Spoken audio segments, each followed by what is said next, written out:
ناظرین محترم، الحمدللہ ثم الحمدللہ، بزم مدحت کی ایک نئی ایپیسوڈ کے ساتھ آپ کا میزبان محمد کامران صدیقی القادری حاضر خدمت ہے۔ آج ثم الحمدللہ میرے ایوان میں تشریف فرما ہے حضرت علامہ مولانا خطیب ملت اہل سنت، پیر طریقت، رہبر شریعت علامہ عباس علی قادری رضوی صاحب، آپ سربراہ ہیں تحریک فروغ پیغام رضا کراچی کے۔ آئیے آپ سے اپنی نشست کا آغاز کریں اس یقین کے ساتھ کہ دنیا بھر میں دیکھنے والے تمامی عشاقان ذکر رسول نہ صرف اس نشریات کو شیئر فرمائیں گے بلکہ اپنے کمنٹ کے ذریعے ہمارے حوصلے کو بلند کریں گے۔ آئیے آپ کی ملاقات کرواؤں حضرت علامہ مولانا پیر طریقت رہبر شریعت، سربراہ تحریک فروغ پیغام رضا کراچی، حضرت علامہ عباس علی قادری رضوی صاحب سے۔ السلام علیکم ورحمۃ اللہ۔ وعلیکم السلام ورحمۃ اللہ وبرکاتہ۔ حضور بہت مشکور و ممنون چینل K4 نیوز کی تمام ٹیم کی جانب سے آپ کا کہ آپ تشریف لائیں، اور انشاءاللہ العزیز آج کی نشست آپ نے جو موضوع عطا فرمایا اسی پر ہم کرنے کا اعزاز حاصل کر رہے ہیں۔ ناظرین کرام، آج کا موضوع تعظیم مصطفیٰ صلی اللہ علیہ وسلم اور صحابہ کرام۔ آئیے اس موضوع پر گفتگو آغاز کرتے ہیں محترم المقام حضرت علامہ عباس علی قادری رضوی صاحب سے۔ بسم اللہ الرحمن الرحیم۔ اللہ رب محمد صلی اللہ علیہ وسلم، نحن عباد محمد صلی اللہ علیہ وسلم، جس کا ایک معنی بنتا معاذ اللہ بیوقوف کا اور ایک معنی بنتا بکریاں چرانے والے کا۔ اللہ تبارک و تعالی کو یہود و نصارہ کی یہ بات اتنی ناگوار گزری کہ میرے محبوب علیہ الصلوۃ والسلام کی بارگاہ میں یہ اس لفظ کو بنیاد بنا کر بے ادبی اور گستاخی کے مرتکب ہو رہے ہیں۔ تو اگر دیکھا جائے تو عقل یہ کہتی ہے کہ اللہ تبارک و تعالی مشرکین یہود و نصارہ کی مذمت فرماتا، لیکن اللہ تبارک و تعالی نے کفار اور مشرکین کی تو مذمت فرمائی، لیکن اللہ تبارک و تعالی نے اس لفظ کو ہی کہنے سے منع کر دیا کہ جس لفظ سے کوئی ملتا جلتا لفظ بھی اللہ کے محبوب کی شان میں بے ادبی کا بنتا ہو۔ اللہ، اور وہ پہلی آیت جس میں اللہ نے ایمان والوں کو مخاطب کیا ہے سورہ بقرہ میں، جہاں یہ ہے اللہ نے یا ایھا الذین آمنوا کہہ کر جو اپنے محبوب علیہ الصلوۃ والسلام کے غلاموں کو، اہل ایمان کو مخاطب کیا، اس میں یہی ادب اور تعظیم سکھائی اور منع کیا کہ یہ لفظ نہ بولے۔ ارشاد باری تعالیٰ ہوا، فرما یا ایھا الذین آمنوا لا تقولوا راعنا، اے ایمان والوں ہرگز میرے محبوب علیہ الصلوۃ والسلام کی بارگاہ میں راعنا کا لفظ استعمال مت کرنا، اب یہ مت بولنا، اب یہ لفظ کہہ کر میرے حبیب علیہ الصلوۃ والسلام کو متوجہ نہ کرنا۔ وجہ کیا تھی؟ وجہ یہی تھی کہ کفار اور مشرکین اور یہود اس کو کرا کر کے کہتے اور حضور علیہ الصلوۃ والسلام کی بارگاہ میں بے ادبی کرتے اور گستاخی کرتے، اور صحابہ کی نیت نہ گستاخی کی تھی نہ بے ادبی کی تھی، وہ تو تعظیماً حضور علیہ الصلوۃ والسلام سے عرض کرتے راعنا، یا رسول اللہ ہماری رعایت کیجیے، لیکن انہوں نے یہودیوں نے عبرانی زبان کا فائدہ اٹھا کر اسی لفظ کو بے ادبی کے پہلو میں بولنا شروع کیا، تو اللہ تبارک و تعالیٰ نے اس لفظ ہی پر پابندی لگا دی کہ اب اے ایمان والو میرے محبوب علیہ الصلوۃ والسلام کو راعنا کہہ کر مخاطب مت کرنا۔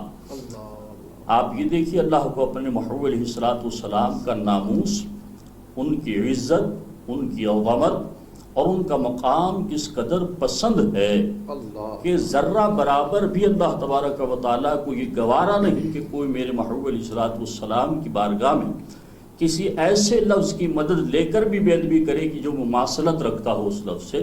اللہ نے اس پر پابندی لگائی، اس سے عظمت مصطفیٰ صلی اللہ تعالی علیہ وسلم کا اندازہ لگائی، قرب مصطفیٰ جو اللہ تبارک و تعالیٰ سے حضور علیہ الصلوۃ والسلام کو ہے اس کا اندازہ لگائی، محبوبیت کا جو مقام ہے نبی پاک صاحب الاولاد خاتم النبیین صلی اللہ علیہ وسلم کا، اس سے اندازہ لگائیے کہ اللہ تبارک و تعالی خود سب سے بڑھ کر اپنے محبوب علیہ الصلوۃ والسلام کی عزت و عصمت و ناموس و آپ کی رسالت کا محافظ ہے۔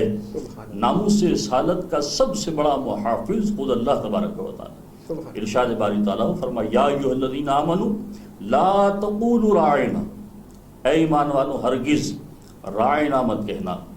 اب سوال یہ پیدا ہوتا ہے کہ جب راعنا نہ کہیں تو پھر کیا کہہ کر حضور کو مخاطب کریں؟ کوئی بات اگر ہمیں پوچھنی ہو اور کوئی بات حضور علیہ السلام سے دوبارہ سننا چاہتے ہوں تو حضور کی بارگاہ میں کیا بات عرض کریں گے، کیا جملہ کہیں حضور کی بارگاہ میں کہ حضور کی توجہ ہمیں حاصل ہو جائے، سرکار ہم پر کرم فرمائے۔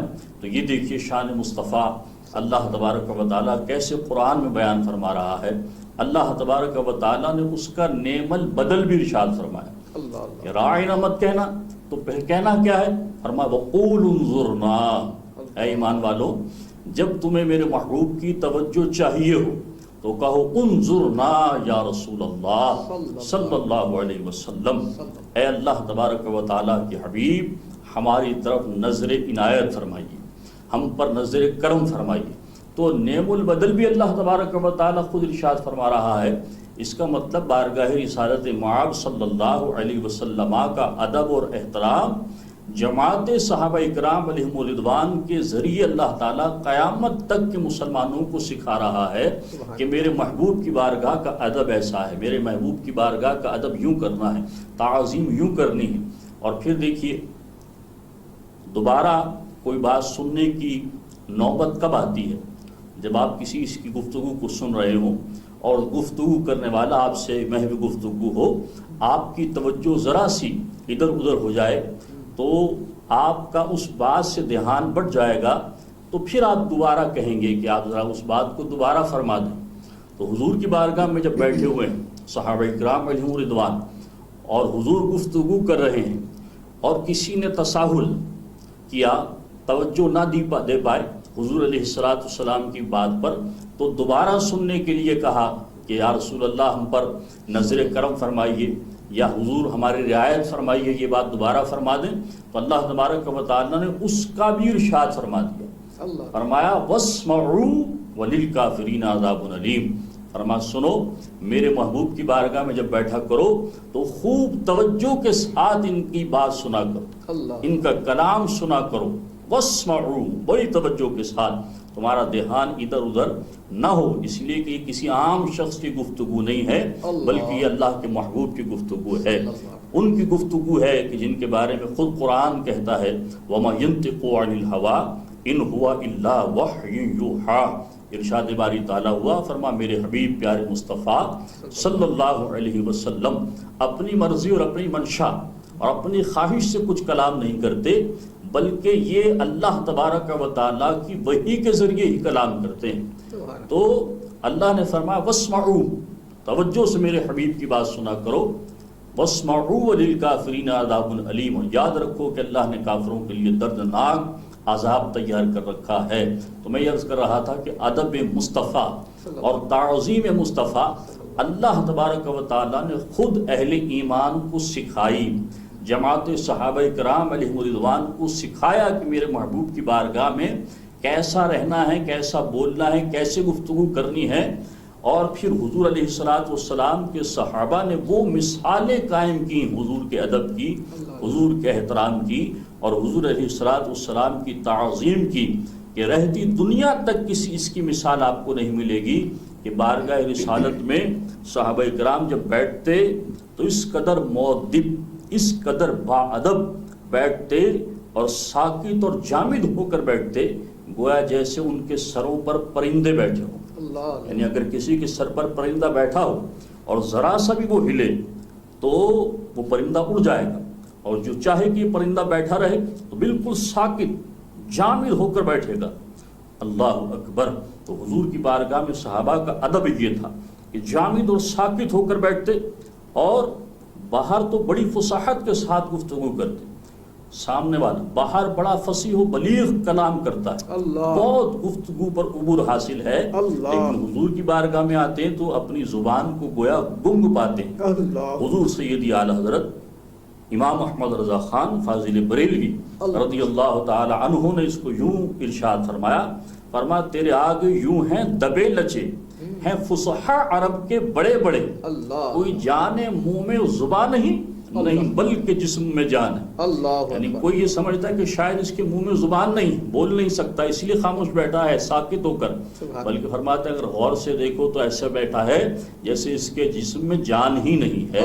تو وہ ادب مصطفیٰ کی مثالیں صحابہ کرام علیہ رضوان نے محترم حضرات قائم کی کہ جس کی نظیر ملنا ممکن تا قیام قیامت نہیں ہے۔ سبحان اللہ۔ ناظرین محترم، بہت ہی دلنشین انداز میں اور بہت ہی مسحور کن لہجے میں حضرت علامہ مولانا پیر طریقت و رہبر شریعت علامہ عباس علی قادری رضوی دامت برکاتہ قدسیہ گفتگو فرما رہے ہیں۔ آپ تمامی احباب سماعت کر رہے ہیں تعظیم مصطفیٰ اور صحابہ کا کردار۔ یہ نشست انشاءاللہ ہم جاری و ساری رکھیں گے۔ نعت رسول پیش کر رہا ہوں، اس یقین سے بارگاہ سرور کونین میں اپنی عقیدت پیش کر رہا ہوں کہ عقیدتوں کا فقط ایک پھول مل جائے، عقیدتوں کا فقط ایک پھول مل جائے، ہمیں سلیقہ نعت رسول مل جائے، ہمیں سلیقہ نعت رسول مل جائے۔ وہی رب ہے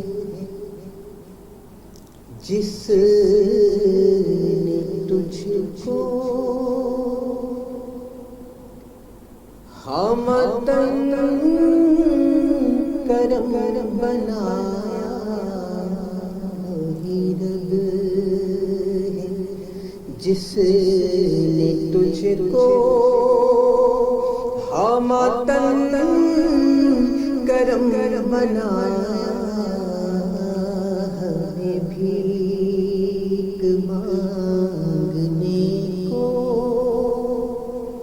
تیرا راستہ بتایا، تجھے حمد ہے خدایا، تجھے حمد ہے خدایا، تجھے حمد ہے خدایا۔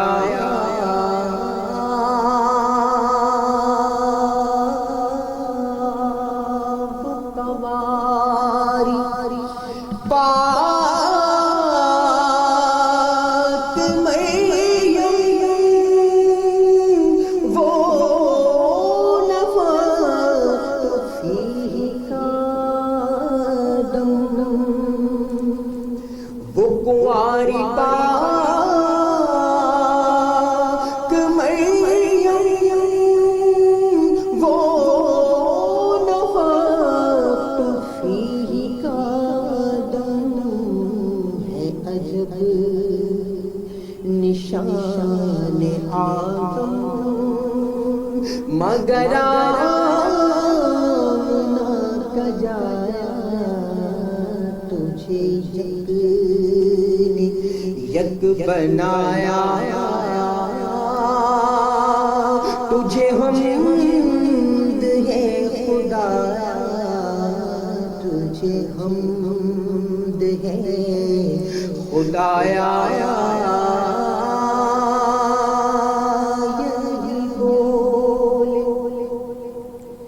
سد روا دے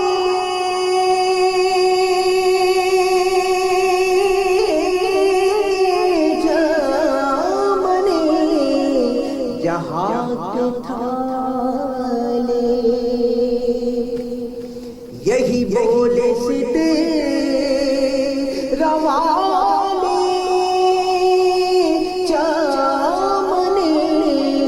جہاں کے تھالے، سبھی میں چھان ڈالے، تیرے پائے کا نہ پایا، تجھے جگ نے یک بنایا، تجھے حمد ہے خدایا، تجھے حمد ہے خدایا۔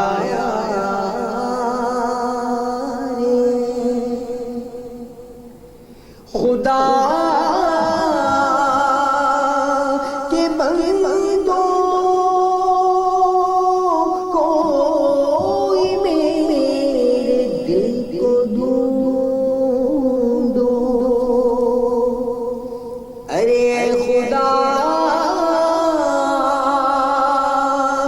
بندوں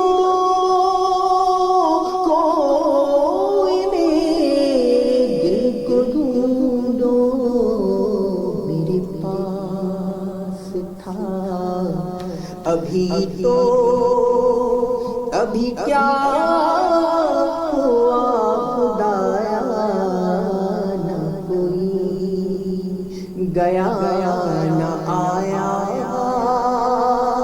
تجھے حمد ہے خدایا، تجھے حمد ہے خدایا،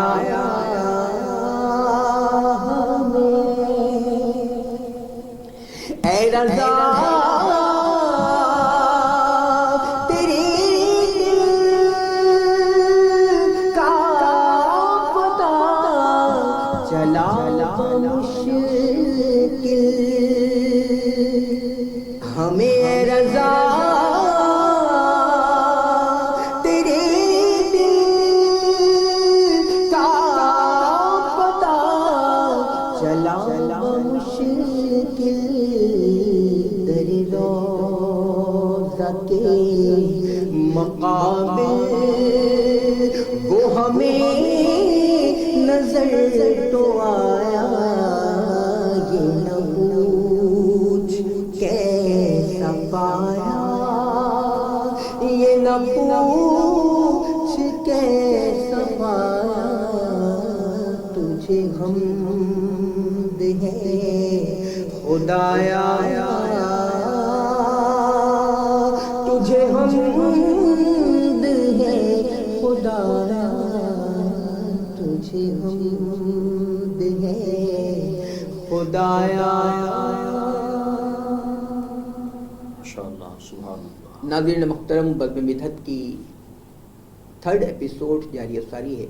میرے ایوان میں تشریف فرمائے خطیب ملت اہل سنت حضرت علامہ مولانا علامہ عباس علی قادری رضوی صاحب، آپ سربراہ ہیں تحریک فروغ پیغام رضا کا۔ آئیے گفتگو کا سلسلہ جاری رکھتے ہیں حضرت علامہ کے خوبصورت لہجے میں۔ ادب مصطفیٰ صلی اللہ علیہ وسلم اور صحابہ اکرام علیہم رضوان، اللہ تبارک و تعالی خود ہی اپنے محبوب علیہ السلام کی بارگاہ کا ادب سبحان جماعت صحابہ اکرام علیہم رضوان اور پھر ان کے ذریعے تا قیام قیامت آنے والے اہل ایمان کو یہ ادب اور تعظیم سکھا رہا ہے۔ سبحان اللہ۔ سورہ حجرات کی ابتدا جن الفاظ سے اللہ تبارک و تعالی نے فرمائی، ارشاد باری تعالیٰ ہوا، فرما یا ایھا الذین آمنوا لا تقدموا بین یدی اللہ ورسولہ واتقوا اللہ ان اللہ سمیع علیم۔ اللہ تبارک و تعالیٰ نے ارشاد فرمایا، اے ایمان والو، ہرگز ہرگز اللہ اور اس کے رسول صلی اللہ علیہ وسلم سے آگے نہ بڑھو، تقدم نہ کرو۔ اللہ، اب آپ دیکھیے یہ لفظ لا تقدموا، اللہ سے اور اس کے رسول سے آگے نہ بڑھو۔ صلی اللہ علیہ وسلم۔ اللہ تبارک و تعالیٰ سے آگے بڑھنا کیا ہے اور کیسے بڑھ سکتا ہے، کوئی نہیں جانتا، اس لیے کہ اللہ تبارک و تعالیٰ تو نظر نہیں آ رہا، نہ اس کے لیے کوئی سمت کا تعین ہے، نہ وہ جسمانیت رکھتا ہے، وہ ان تمام چیزوں سے پاک ہے، منزہ ہے، مبرہ ہے، تو اس سے آگے بڑھنا تو تصور بھی نہیں کیا جا سکتا۔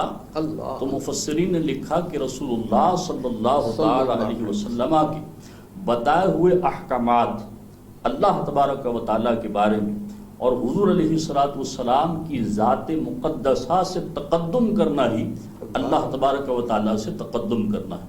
جیسے کہ دوسری آیتیں اس پر دلیل ہیں، جیسے اللہ تبارک و تعالیٰ ارشاد فرماتا ہے، من یطع الرسول فقد اطاع اللہ، جس نے میرے رسول کی اطاعت کی، کہا مانا، گویا ایسا ہی ہے جیسے اس نے میرا کہا مانا، میری اطاعت کی۔ جیسے اللہ تبارک و تعالیٰ یہ ارشاد فرما رہا ہے سورہ فتح میں، ان الذین یبایعونک انما یبایعون اللہ، اے حبیب بے شک جنہوں نے آپ سے بیعت کی در حقیقت انہوں نے اللہ تبارک و تعالیٰ سے بیعت کی۔ تو حضور سے بیعت کو اللہ نے اپنے سے بیعت قرار دیا۔ ایک آیت میں ارشاد فرمایا، وَرَمَيْتَ إِذْ رَمَيْتَ وَلَكِنَّ اللَّهَ رَمَى. اللہ تبارک و تعالیٰ فرماتا ہے ایک جنگ میں حضور علیہ السلام نے مٹی کفار کی طرف پھینکی تو نبی کریم علیہ السلام کا یہ عمل تھا، لیکن اللہ تبارک و تعالیٰ نے فرمایا وَرَمَيْتَ إِذْ رَمَيْتَ وَلَكِنَّ اللَّهَ رَمَى. اے حبیب جو مٹی آپ نے پھینکی پر آپ نے نہ پھینکی بلکہ اللہ تبارک و تعالیٰ نے پھینکی. تو گویا اللہ تبارک و تعالیٰ کی حبیب، اللہ تبارک و تعالیٰ کے محبوب خاتم النبیین احمد مجتبیٰ محمد مصطفیٰ صلی اللہ تعالیٰ علیہ وسلم سے آگے بڑھنا ہی در حقیقت اللہ تبارک و تعالیٰ سے آگے بڑھنا.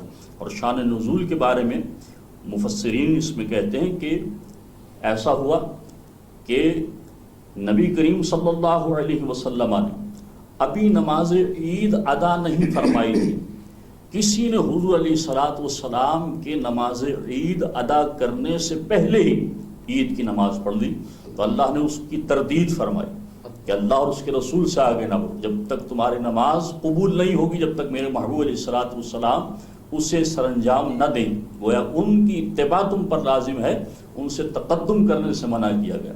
اور بعض روایتوں میں یہ ہے کہ ابھی نبی کریم علیہ السلام نے عید قربہ میں اپنی قربانی کا جانور ذبح نہیں فرمایا تھا، لیکن حضور سے پہلے کسی نے اپنا جانور قربانی کا ذبح کر دیا تو اس میں اللہ تبارک و تعالیٰ نے یہ آیت مقدسہ نازل فرمائی کہ یا ایھا الذین آمنوا لا تقدموا بین یدی اللہ ورسولہ. اے ایمان والو اللہ اور اس کے رسول سے ہرگز تقدم مت کرو، ان سے آگے نہ بڑھو. واتقوا اللہ، اور اللہ سے ڈرتے رہو.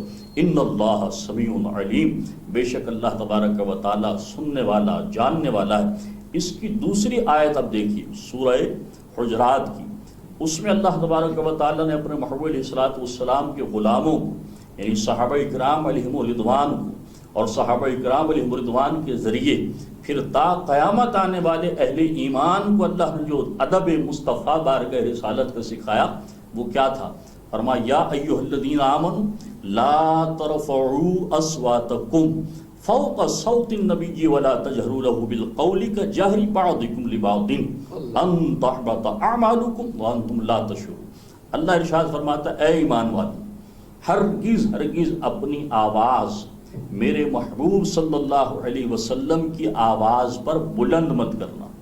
یعنی حضور کی بارگاہ میں جب تم جاؤ تو تمہاری آواز دھیمی ہونی چاہیے، تمہاری آواز میرے حبیب کی آواز سے اونچی نہ ہو. ان کے سامنے بلند آواز سے مت بولنا، اونچی آواز سے مت بولنا. اور فرمایا دوسری بات ان سے ایسے کلام مت کرنا جیسے تم ایک دوسرے سے کرتے ہو، یعنی بے تکلفانہ گفتگو کرنا جیسے ہم ایک دوسرے سے کرتے ہیں. فرمایا نہیں، ایسے گفتگو بھی بند کرنا. یہ دو باتیں اللہ تبارک و تعالیٰ نے ارشاد فرمائی. فرمایا ایک تو یہ کہ میرے محبوب کی بارگاہ میں اپنی آواز کو بلند مت رکھنا، دھیمے لہجے میں ہلکی آواز میں آہستہ کلام کرنا، اور ایسے کلام مت کرنا جیسے تم ایک دوسرے سے کلام کرتے ہو. یہ بارگاہ رسالت کا کتنا عظیم ادب ہے جو اللہ تبارک و تعالیٰ نے اہل ایمان کو سکھایا ہے، اہل ایمان کو اللہ تبارک و تعالیٰ نے بتایا ہے. صحابہ اکرام علیہم رضوان کو یہ ادب مصطفیٰ اللہ تبارک و تعالیٰ خالق کائنات خود سکھا رہا ہے اپنے کلام قرآن مجید فرقان حمید میں.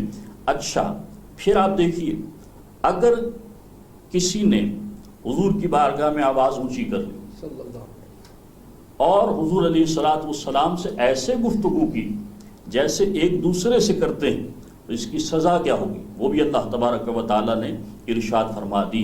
فرما اگر تم نے ایسا کیا کہ میرے حبیب کی آواز پر اپنی آواز کو اونچا کیا یا ان سے بے تکلفانہ گفتگو کی جیسے تم ایک دوسرے سے کرتے ہو، فرما ان تحبط اعمالکم، تمہاری ساری کی ساری نیکیاں برباد ہو جائیں گی. وَأَنْتُمْ لَا تَشْعُرُونَ، اور ان نیکیوں کے برباد ہونے کا تمہیں پتہ بھی نہیں چلے گا. تم یہی سمجھو گے کہ میں حاجی ہوں، میں نمازی ہوں، میں غازی ہوں، میں پرہیزگار ہوں، میں متقی ہوں، لیکن تمہاری نیکیاں برباد ہو چکی ہوں گی. اور اس پر مفسرین نے بہترین نقطہ لکھا ہے کہ ان تحبط اعمالکم، تمہارے سارے نیک اعمال ضائع ہو جائیں گے. کیوں؟ اس لیے نیک اعمال کا ضائع ہونا یہ کس وقت ہوتا ہے؟ مفسرین لکھتے ہیں کہ کوئی شخص کلمہ اسلام پڑھ لے، اسلام کے دائرے میں آ جائے، لا الہ الا اللہ محمد رسول اللہ صلی اللہ علیہ وسلم کہہ لے تو اسلام کے دائرے میں آ گیا۔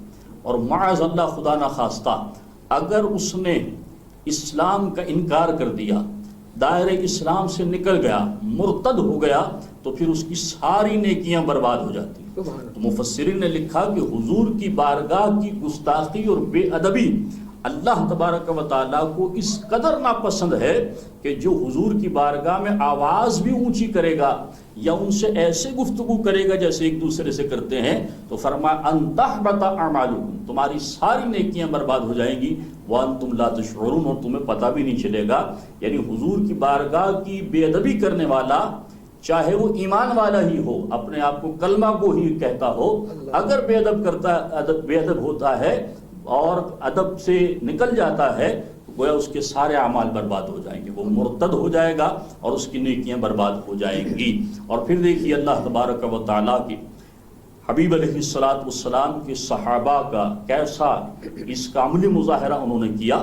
اللہ اکبر، حضور کی بارگاہ میں صحابہ اکرام علیہ رضوان اس آیت مقدسہ کے نزول کے بعد یہ عالم ہو گیا کہ صحابہ اتنی دھیمی آواز میں حضور سے گفتگو کرتے کہ کبھی کبھی حضور علیہ السلام ان سے کہتے کہ دوبارہ کہیے آپ نے کیا کہا، دوبارہ بتائیے کیا آپ نے کہا۔ تو اس قدر حضور کی بارگاہ کا ادب اور احترام، تعظیم و توقیر۔ اور آپ دیکھیے اللہ تبارک و تعالیٰ نے جو حضور علیہ السلام کی بارگاہ میں اپنی آوازوں کو نیچا رکھتے ہیں، یعنی ادب والے صحابہ کرام علیہ رضوان، اہل ایمان جو ادب بجا لائے حضور کی بارگاہ کا، جنہیں ایمان کی سند اللہ تبارک و تعالی نے دی، پھر ان کے بارے میں اللہ نے قرآن مجید فرقان حمید میں کیا ارشاد فرمایا؟ فرمایا ان الذین یغضون اصواتهم عند رسول اللہ اولئک الذین امتحن اللہ قلوبهم للتقوی۔ اللہ تبارک و تعالی ارشاد فرماتا ہے، اے میرے حبیب پیارے مصطفیٰ صلی اللہ علیہ وسلم، جو آپ کی بارگاہ میں اپنی آوازوں کو دھیما رکھتے ہیں، اپنی آوازوں کو نیچا رکھتے ہیں اور آپ کی بارگاہ کا ادب کرتے ہیں، احترام اور تعظیم بجا لاتے ہیں، ان الذین یغضون اصواتهم عند رسول اللہ اولئک الذین امتحن اللہ قلوبهم للتقوی۔ فرمایا میرے حبیب صلی اللہ علیہ وسلم، یہ وہ لوگ ہیں کہ جن کے دلوں کو ہم نے تقوی کے لیے چن لیا ہے۔ اللہ اکبر، جن کے دلوں کو ہم نے تقوی اور پرہیزگاری کے لیے چن لیا ہے۔ اور فرمایا لہم مغفرۃ واجر عظیم، اور اے میرے محبوب ہم نے ان سے مغفرت کا بھی اور اجر عظیم کا بھی وعدہ فرما لیا ہے۔ تو یہ اللہ تبارک و تعالیٰ کے حبیب علیہ السلام کے صحابہ با ادب جو تھے، ان کے لیے اللہ نے یہ انعامات اور ان کے لیے مغفرت کا وعدہ، ان کے لیے اجر عظیم کا وعدہ اور ان کی تعریف اپنے کلام قرآن میں فرمائی۔ اور جو بے ادب تھے پھر ان کے بارے میں ارشاد فرمایا ان الذین ینادونک من وراء الحجرات اکثرهم لا یعقلون۔ اے محبوب، جب کچھ لوگ آپ سے ملنے آتے ہیں اور آپ کو مسجد نبوی میں نہیں پاتے اور آپ اپنے حجرے میں ہوتے ہیں، تو وہ آپ کے آرام کا خیال کیے بنا اور آپ کے بارگاہ کا ادب کیے بنا آپ کو آوازیں لگاتے ہیں باہر سے، تو ان کا اللہ نے ذکر کیا، فرمایا وہ بے عقل ہے۔ ان الذین ینادونک من وراء الحجرات اکثرهم لا یعقلون۔ فرمایا اے حبیب، جو آپ کے حجرے کے باہر سے آپ کو پکارتے ہیں ان میں اکثر بے عقل ہیں۔ یعنی کیا مطلب؟ ان میں اتنی عقل نہیں ہے کہ اللہ کے محبوب اپنے گھر میں ہو سکتا ہے محو استراحت، ہو سکتا ہے محو عبادت الہی ہو سکتا ہے کہ کسی اور عمل میں مصروف ہو، تو آواز حضور کے باہر حجرے کے باہر سے لگانے کو اللہ نے منع فرما دیا۔ اور جو آواز لگائیں حضور علیہ السلام سے ملنے آیا ہے، مسجد میں حضور نہیں ہے، تو گھر سے آواز لگا کے نہیں بلا سکتے، اس لیے کہ کسی اور کا حجرہ نہیں بلکہ اللہ کے محبوب صاحب معراج، اللہ تبارک و تعالیٰ کے پیارے، اللہ کے آخری نبی، تاجدار ختم نبوت صلی اللہ تعالیٰ علیہ وسلم کا حجرہ انور ہے کہ یہاں کا وہ مقام ہے، اس حجرے کا وہ ادب اور وہ احترام ہے کہ حضور سیدی اعلی حضرت امام اہل سنت مولانا شاہ امام احمد رضا خان فاضل بریلوی رضی اللہ تعالیٰ عنہ ارشاد فرماتے ہیں، تیرے در کا درباں ہے جبریل اعظم، تیرے در کا درباں ہے جبریل اعظم، تیرا مداح خواہ ہر نبی ولی ہے۔ تو فرما میرے حبیب کے حجرے کے باہر سے آواز نہ لگاؤ، اگر تم ملنے آئے ہو مسجد میں ہیں تو ملاقات کرو، نہیں ہے تو حجرے کے باہر سے پکارو، آواز نہ لگاؤ۔ اچھا اب سوال یہ ہوا یا اللہ تیرے حبیب حجرے میں ہیں اور ہم ان سے ملنے کے لیے آئے ہیں، اور 1 گھنٹہ گزر گیا تیرے حبیب تشریف نہیں لائے، اب آواز لگا لے؟ نہیں۔ اے اللہ 1 دن گزر گیا اور تیرے محبوب علیہ الصلوۃ والسلام باہر تشریف نہیں لائے، تو اب آواز لگا لے؟ فرما نہیں۔ 2 دن گزر گئے اور حضور نہ آئے، اب آواز لگا لیں؟ نہیں۔ 3 دن 4 دن گزر گئے، اب آواز لگا لیں؟ اللہ تبارک و تعالی نے منع فرما دیا کہ نہیں، آواز نہیں لگا سکتے، پکار نہیں سکتے تم انہیں حجرے کے باہر سے ان کو، یہ ان کے ادب اور احترام کا تقاضا ہے۔ پھر کیا کریں؟ اللہ تبارک و تعالی نے ارشاد فرمایا کہ تم پھر کیا کرو کہ صبر کر کے کھڑے رہو، صبر کر کے کھڑے رہو۔ کب تک؟ فرمایا گیا اللہ تبارک و تعالی فرماتا ان الذین ینادونک من وراء الحجرات اکثرهم لا یعقلون ولو انہم صبروا حتی تخرج الیہم لکان خیرا لہم واللہ غفور رحیم۔ اس وقت تک صبر کرتے رہو جب تک از خود میرے حبیب پیارے مصطفیٰ باہر تشریف نہ لے کر آ جائیں، اس وقت تک تم انتظار کرتے رہو میرے حبیب کا، یہ خود وہ آئے تو یہ تمہارے حق میں بہتر ہے، یہی تمہارے حق میں بہتر اور بھلا ہے کہ میرے حبیب علیہ السلام خود آئیں تب ان سے تم ملاقات کرو۔ تو بارگاہ رسالت کا ادب اس قدر سکھایا گیا، اس قدر احترام سکھایا گیا۔ اللہ تبارک و تعالیٰ نے قرآن میں اپنے محبوب علیہ الصلوۃ والسلام کا، اور پھر صحابہ نے وہ ادب اور وہ تعظیم حضور علیہ الصلوۃ والسلام کی اللہ اکبر اللہ اکبر، کہ جب صلح حدیبیہ کے موقع پر ایک سفیر کفار کی طرف سے آئے اور وہ اس وقت بہت بوڑھے تھے، بعد میں وہ ایمان لے کر آ گئے، تو وہ کیسر و قصرہ کے بھی دربار میں سفیر بن کر جا چکے تھے، تو انہوں نے کہا کہ دیکھو حضور سے جب ملاقات کر آئے اور ملاقات میں انہوں نے حضور علیہ السلام کے غلاموں کا منظر دیکھا کہ حضور علیہ السلام جب وضو کر رہے ہیں تو صحابہ اکرام علیہم رضوان وضو کا پانی زمین پر نہیں گرنے دے رہے، اپنے ہاتھوں پر لے لیں، ہاتھوں پر پانی لیتے ہیں، چہرے پر ملتے ہیں، سر پر لگاتے ہیں، سینے پر لگاتے ہیں، پانی نیچے نہیں گرنے دیتے۔ ناک مبارک حضور علیہ السلام سے نکتے ہیں تو وہ اپنے ہتھیلیوں پر لے لیتے ہیں اور اپنے ہاتھوں پر ملتے ہیں۔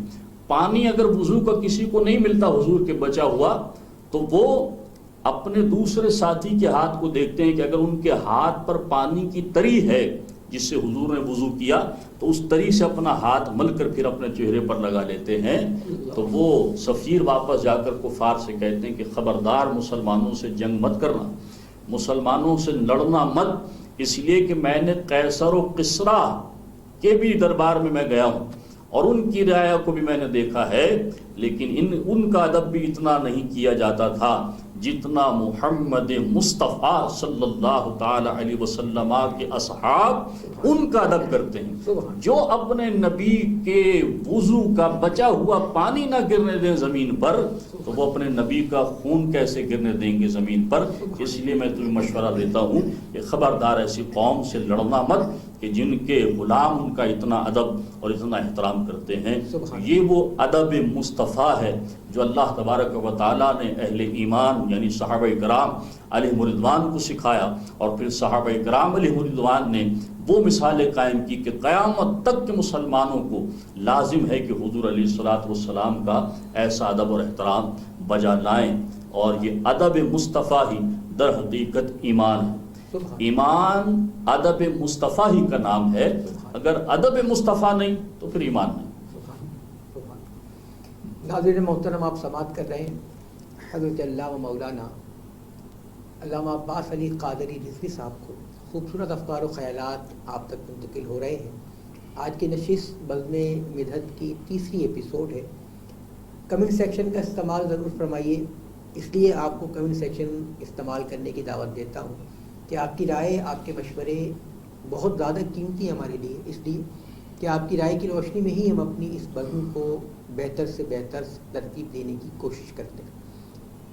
ناظرین محترم، نعت رسول پیش کر رہا ہوں بارگاہ سرور کونین میں، اس یقین کے ساتھ کہ آپ جہاں جہاں سنیں گے اس نشست کو ضرور شیئر فرمائیں گے۔ آپ کے شیئر کرنے سے جب تک سوشل میڈیا پر یہ نشست موجود رہے گی، تعظیم مصطفیٰ اور صحابہ کے عنوان سے آپ کے نامہ اعمال میں ثواب جاریہ کا نہ ختم ہونے والا سلسلہ منتقل ہوتا رہے۔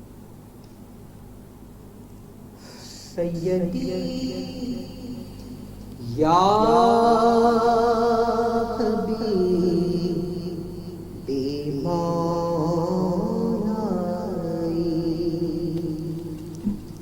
سیدی یا حبیب مولائی،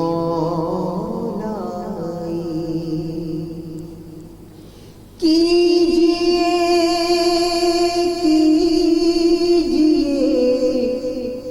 مسیحا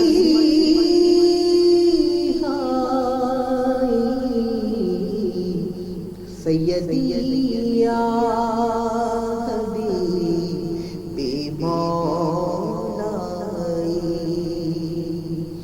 کیجئے مسیحا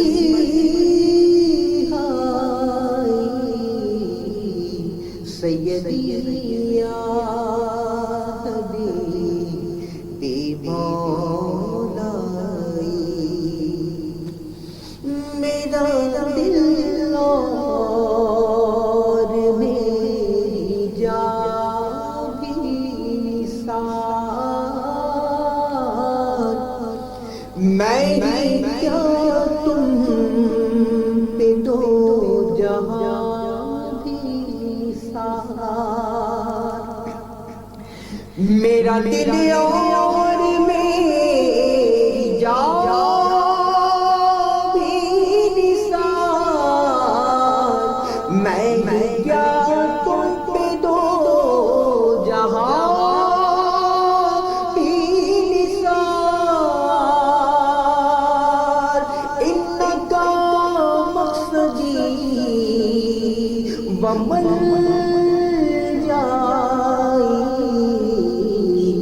سیدی یا حبیب مولائی،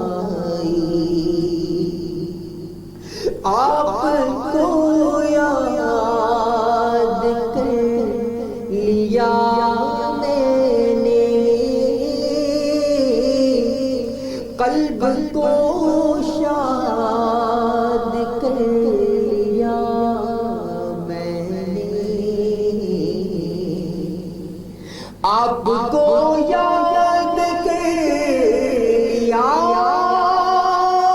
میں نے، قلب کو شاد کر لیا میں نے، جب طبیعت ذرا بھی گھبرائی،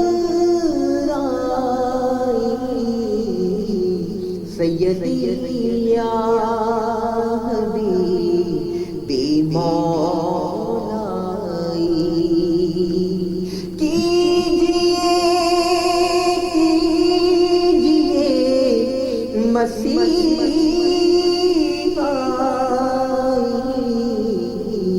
سیدی یا حبیب مولائی، غم کا مارا ہوں یا رسول اللہ، غم کا مارا ہوں یا رسول اللہ، بے سہارا ہوں یا رسول اللہ، المدد یا کریمی آقائی، سیدی یا حبیب مولائی، سیدی یا حبیبی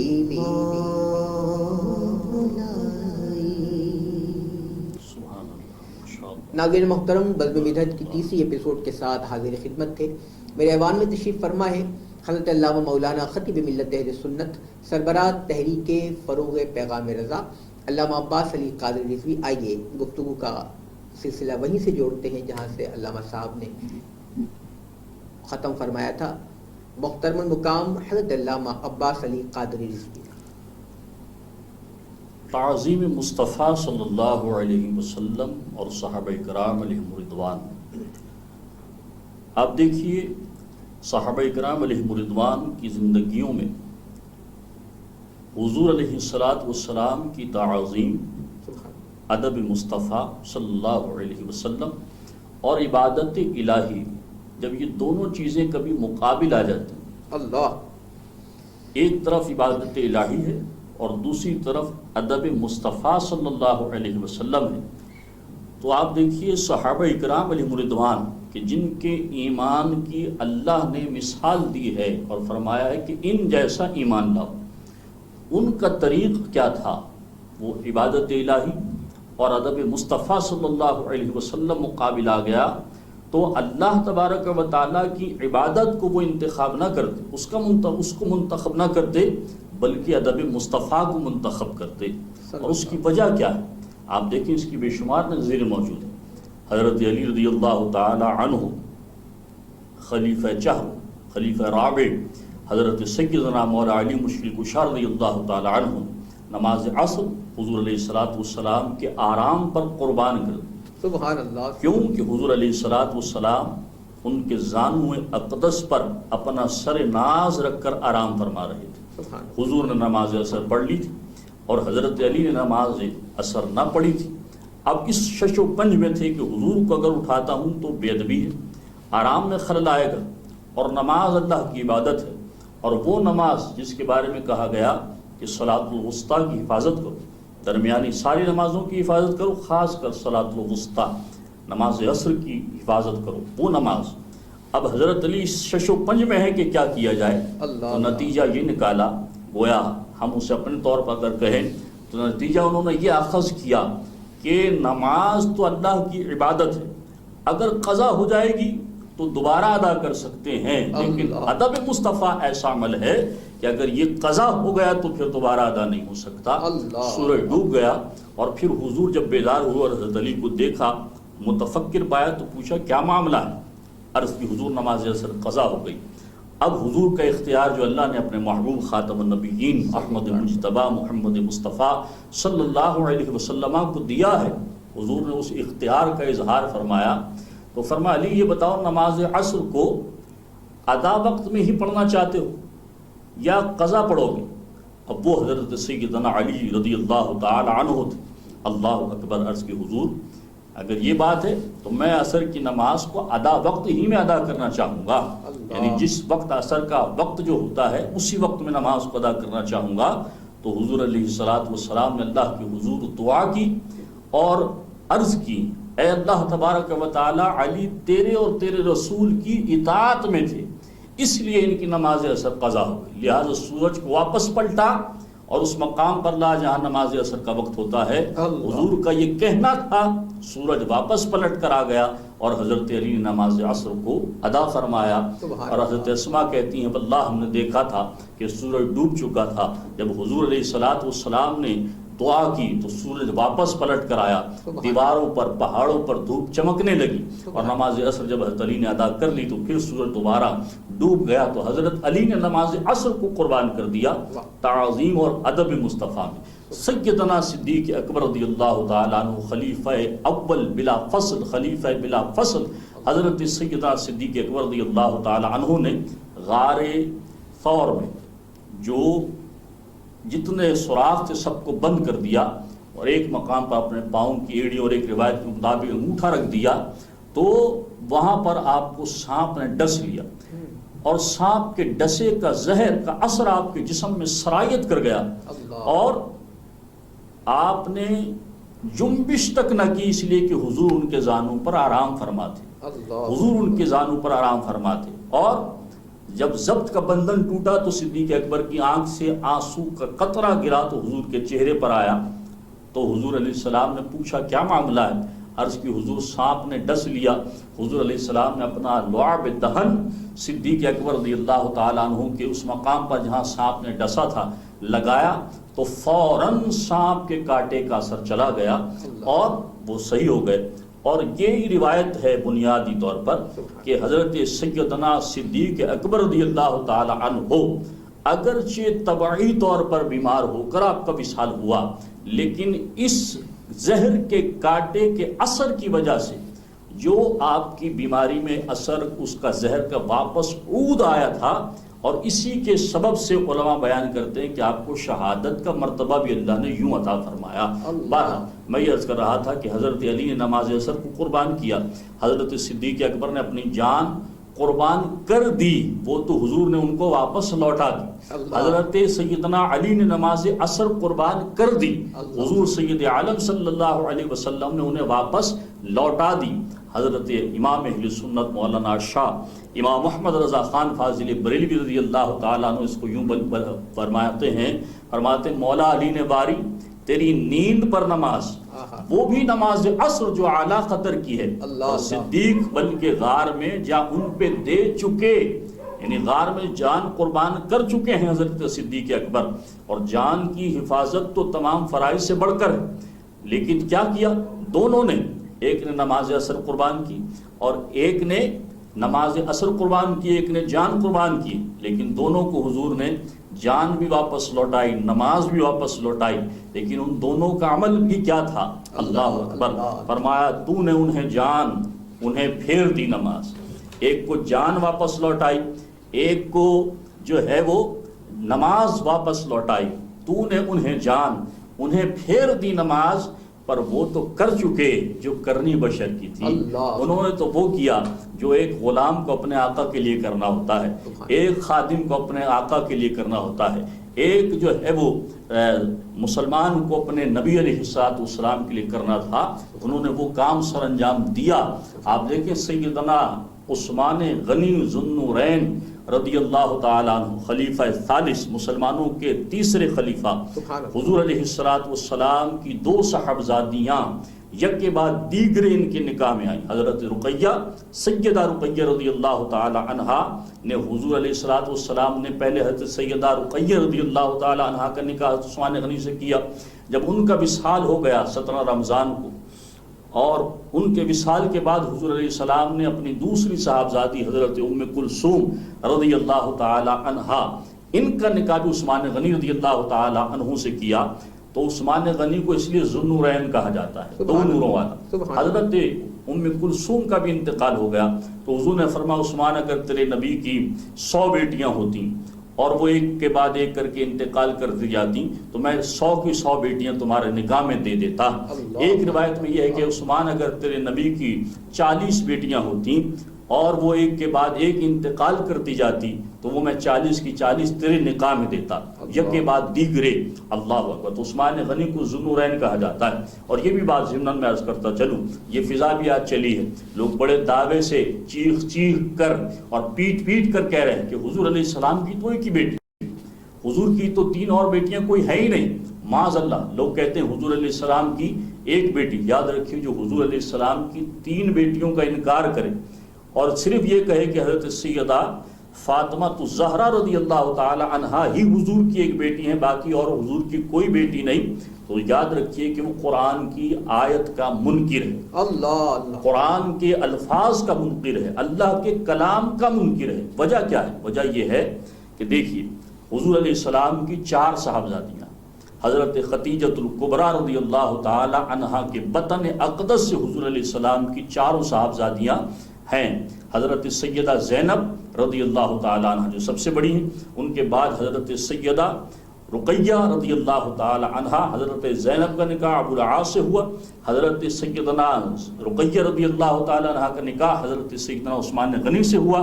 حضرت سیدہ رقیہ رضی اللہ تعالی عنہ کے وصال کے بعد حضرت ام کلثوم رضی اللہ تعالی عنہا کا نکاح حضرت عثمان غنی رضی اللہ تعالی عنہ سے ہوا، اور پھر حضرت سیدہ فاطمہ الزہرا رضی اللہ تعالی عنہا کا نکاح حضرت علی رضی اللہ تعالی عنہ سے ہوا۔ تو یہ حضور کی 4 صاحبزادیاں ہیں۔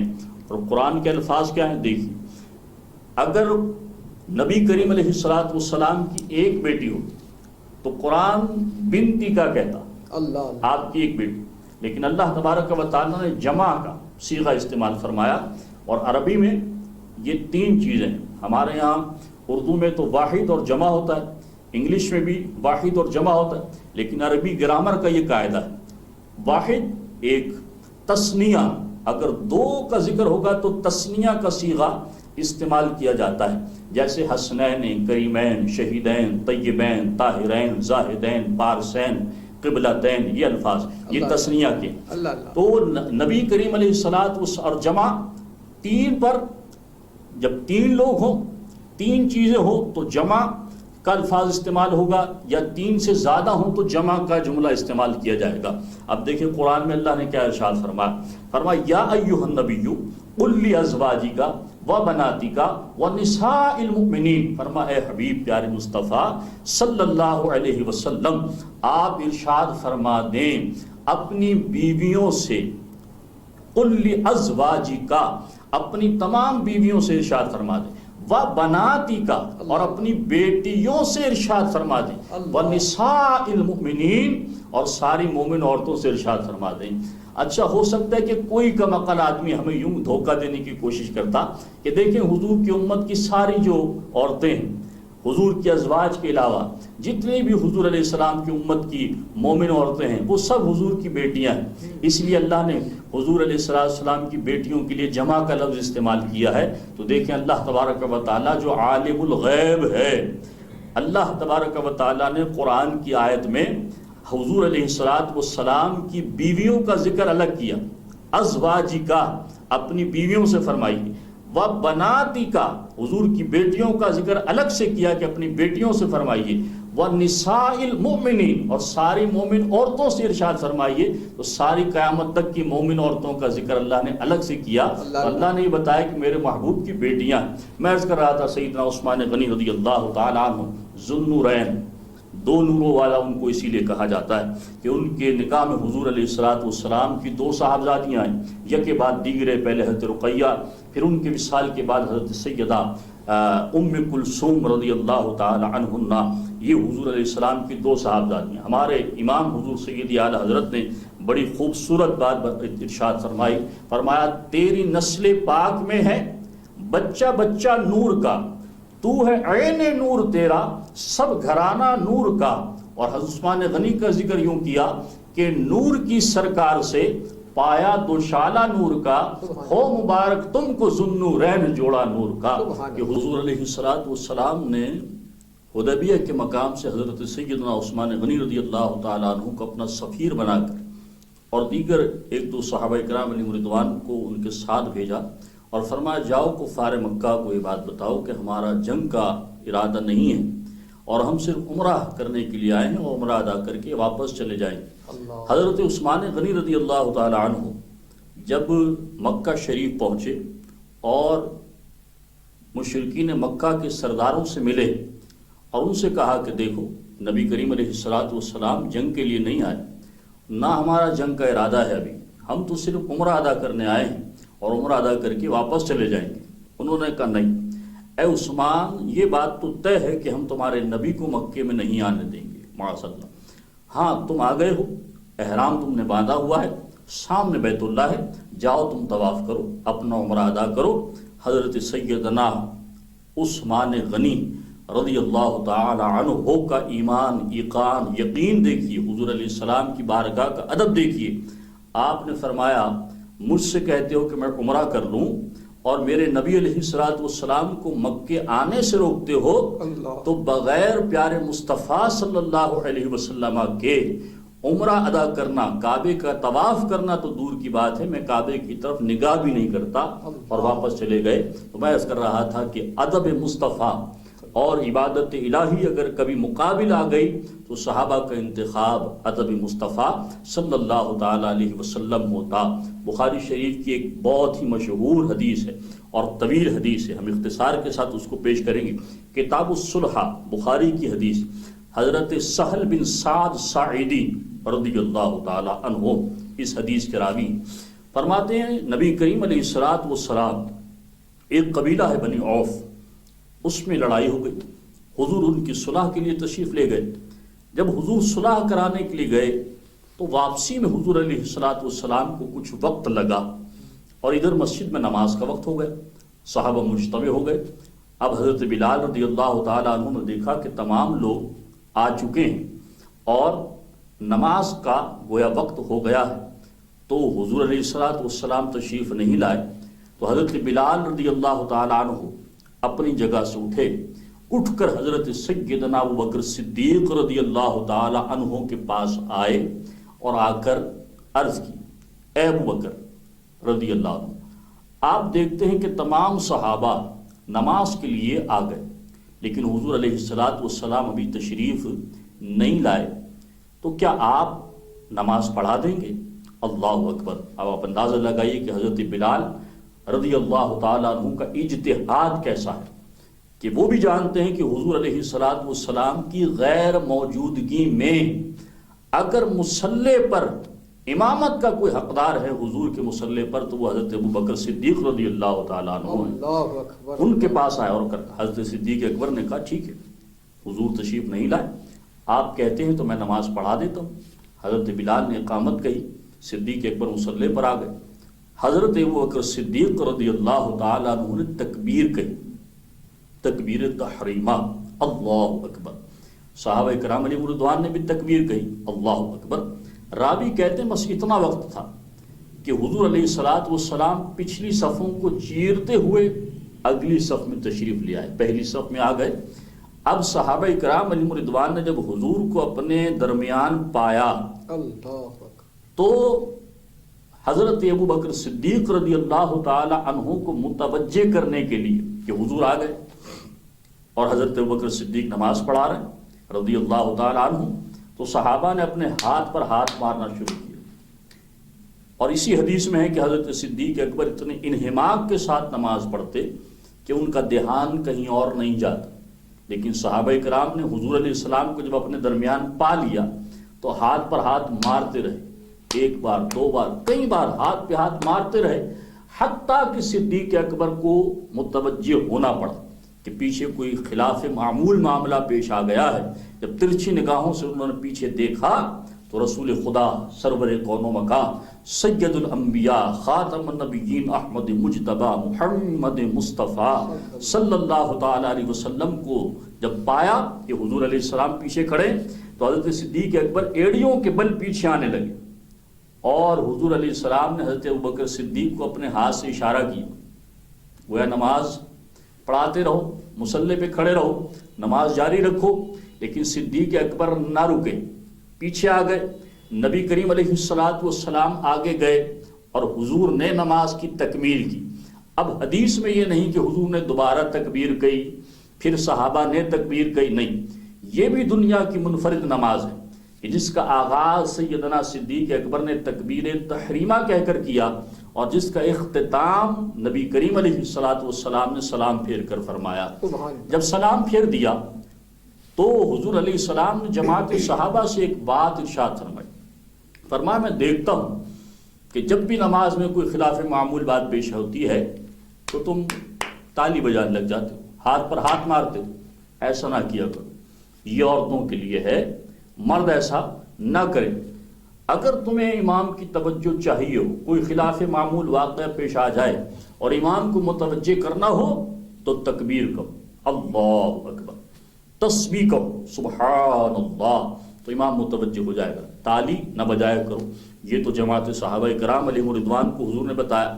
پھر حضرت صدیق اکبر رضی اللہ تعالی عنہ سے پوچھا، ہمارا عنوان یہی ہے کہ تعظیم مصطفیٰ رضی اللہ صلی اللہ علیہ وسلم اور صحابہ کرام علیہ رضوان۔ دیکھیے صدیق اکبر سے حضور نے پوچھا، اے ابو بکر کیا معاملہ ہے؟ جب میں نے تمہیں اشارہ کیا کہ نماز پڑھاتے رہو، مصلی پہ کھڑے رہو، نماز جاری رکھو، تو کس بات نے تمہیں وہاں کھڑے رہنے سے روکا؟ تم وہاں کھڑے نہ رہے، پیچھے آ گئے، کس بات نے؟ صدیق اکبر رضی اللہ تعالیٰ عنہ نے عرض کی، یا رسول اللہ، ابو قحافہ کے بیٹے نے یہ گوارا نہ کیا کہ ابو قحافہ کا بیٹا ابو بکر آگے کھڑا ہو اور اللہ کا رسول اس کے پیچھے کھڑا ہو۔ تو آپ دیکھیں نماز میں بھی ادب مصطفیٰ کا لحاظ رکھا گیا۔ یہ ہے اسلام، یہ ہے ایمان، اور یہ ہے تعلیمات دینیہ کہ نبی کریم علیہ السلام کے اصحاب کا ایمان اتنا قوی تھا، وہ جانتے تھے کہ حضور کی تعظیم کرنے سے، حضور کا احترام کرنے سے، حضور کا ادب کرنے سے شرک نہیں ہوتا، بلکہ حضور کا ادب اور احترام کرنا ہی ایمان ہے، عین ایمان ہے۔ اور بخاری شریف میں ایک اور حدیث بھی ہے جو حضرت سیدنا ابو سعید خدری سے بھی ہے ایک روایت، اور ایک روایت حضرت ابی بن کعب رضی اللہ تعالی عنہ سے۔ وہ کیا ہے؟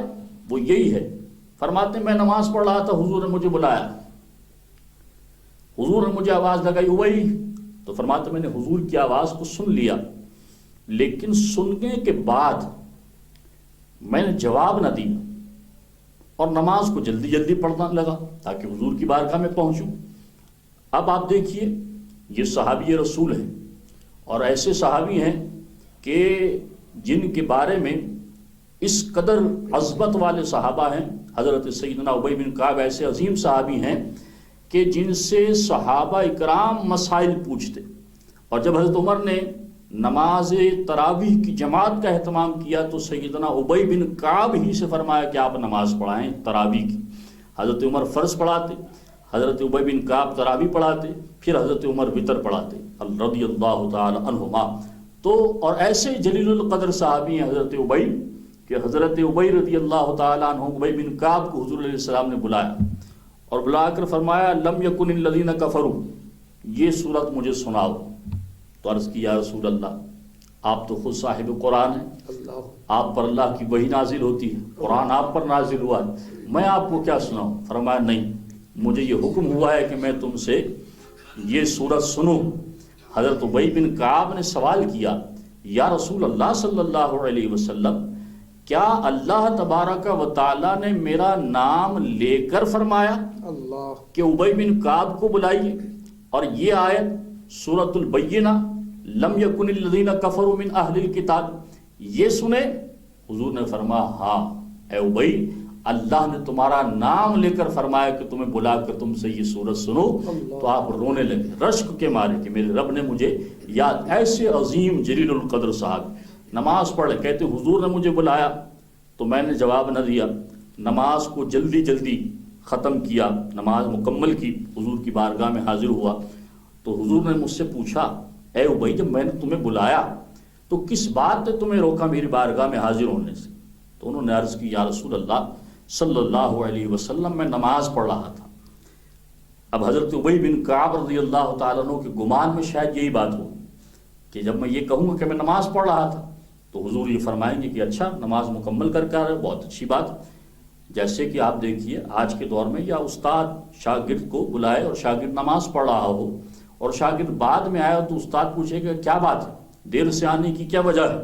شاگرد کہے کہ میں نماز پڑھ رہا تھا، استاد کہے گا بیٹا پوری پڑھ کر آئے؟ جی استاد صاحب بہت اچھا کیا۔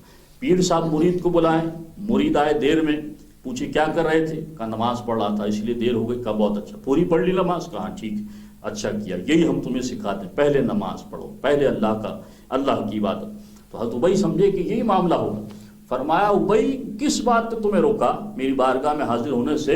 عرض کی یا رسول اللہ صلی اللہ علیہ وسلم، میں نماز پڑھ رہا تھا اس لیے مجھے آنے میں دیر ہوئی۔ تو حضور نے فرمایا ابی، کیا تم نے اللہ کا قرآن نہیں پڑھا؟ اللہ تبارک و تعالیٰ کا کلام کیا تم نے نہیں پڑھا؟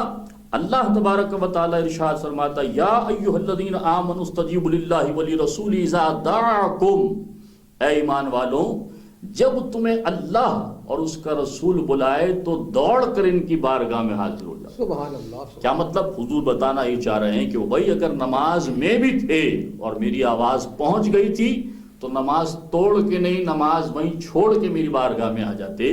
ایک بحث علماء کی نکلی کہ نماز توڑ کر جائیں گے چھوڑ کر جائیں گے؟ بعض کہتے ہیں کہ ٹوٹ جائے گی، سینہ پھر جائے گا کعبے سے، چہرہ کعبے سے پھر جائے گا تو نماز ٹوٹ جائے گی۔ علماء کہتے ہیں کہ نہیں ٹوٹے گی۔ کیوں؟ کہ چہرہ اگر کعبے سے، سینہ اگر کعبے سے پھرا بھی ہے تو ہوا تو اسی طرف جو کعبے کا بھی کعبہ ہے۔ اللہ۔ اچھا، اب کوئی کہے کہ اس نے حضور علیہ الصلوۃ والسلام سے بات چیت کی تب تو نماز ٹوٹ جائے گی، کہا نہیں ٹوٹے گی۔ کیوں؟ کہ بات تو انہی سے کر رہا ہے جن پر نماز میں سلام بھیج رہا ہے، السلام علیکہ ایھا النبی ورحمۃ اللہ وبرکاتہ۔ اور کوئی کہے کہ حضور نے کسی کام سے بھیج دیا، بازار گئے، سودا لے آؤ، سبزی لے آؤ، یہ لے آؤ، وہ لے آؤ، اب نماز ٹوٹ جائے گی، کہا نہیں ٹوٹے گی۔ کیوں؟